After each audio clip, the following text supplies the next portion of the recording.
வெளியூர் பயணமா? ரிசர்வேஷன் கிடைக்கலையா? படிக்கட்டு ஏறி இறங்க ரொம்ப சிரமமா இருக்கா? டிராப் டாக்ஸி புக் பண்ணுங்க. ஒரு வழி கட்டணம் மட்டுமே. டிராப் டாக்ஸி, எங்கும் எப்போதும்.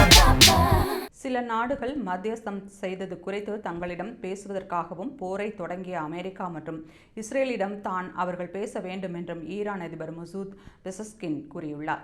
ஈரான் மீதான அமெரிக்கா, இஸ்ரேல் ஆகிய நாடுகளின் கூட்டு தாக்குதல் 7 நாட்களுக்கும் மேலாக நடந்து வருகிறது. இஸ்ரேல் நடத்திய தாக்குதலில் ஈரான் உச்ச தலைவர் அயதுல்லா கமேனி கொல்லப்பட்டார். அதற்கு பதிலடியாக மேற்காசியாவில் இருக்கும் அமெரிக்கா இராணுவ தளங்கள் மற்றும் தூதரகங்களை குறிவைத்து ஈரான் தாக்குதல் நடத்தியது. சென்ற 7 நாட்களில் ஈரானின் உயிரிழந்தவர்களின் எண்ணிக்கை மட்டுமே 1000-ஐ தாண்டியுள்ளது. இந்நிலையில் ஈரானின் அதிபர் மசூத் பெசஸ்கின் ஒரு அறிக்கையை வெளியிட்டுள்ளார். அதில் அமெரிக்கா, இஸ்ரேல் மற்றும் ஈரானுக்கு இடையே சில நாடுகள் மத்தியஸ்தம் முயற்சிகளை தொடங்கியுள்ளன.